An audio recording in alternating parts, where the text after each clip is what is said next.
discovery, best drug rehabilitation and life solutions. I'm here today with Jarrett Payton. Jarrett, welcome. Thank you.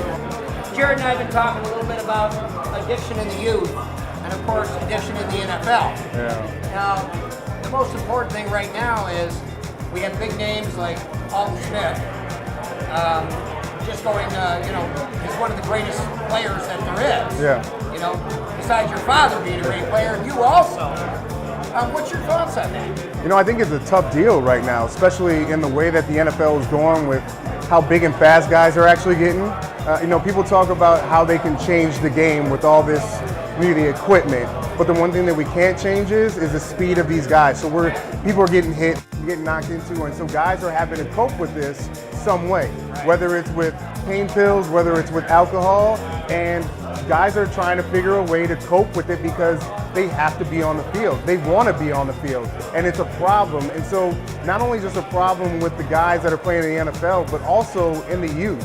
We're seeing a lot of these kids that are dealing with this, and they have problems with either alcohol, whether it's with drugs and using, over-the-counter stuff, or even the pills. And this is becoming a problem. The biggest way that I see you can combat it is it's got to start in the homes, especially with the kids. It has to start with the parents and having parents around and being there, because people can talk to these children, but I think it comes to the parents because they're the ones that truly have the biggest influence on their kids.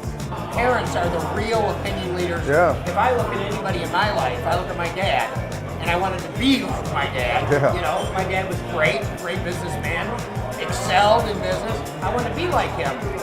And as we look as professional athletes, we kind of have an obligation to help these kids. Yeah.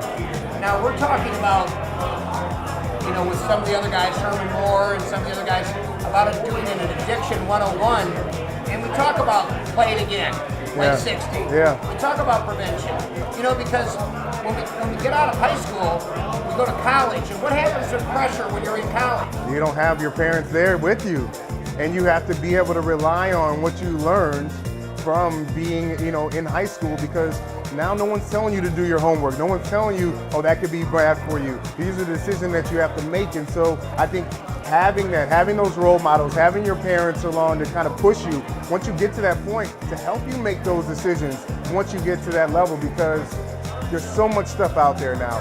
You think about when I was growing up, 99, we didn't have Twitter and Facebook and all these things. Now these kids have all these different things that are thrown at them.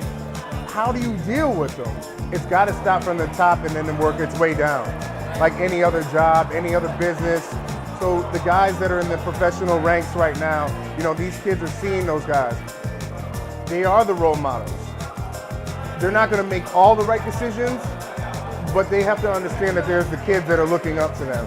And so I think it's got to start from the top down. So being able to help out, having these support systems for these guys, I don't think it will hurt. It will only help, because they need it. We all need it. It doesn't matter who you are, how much money you have.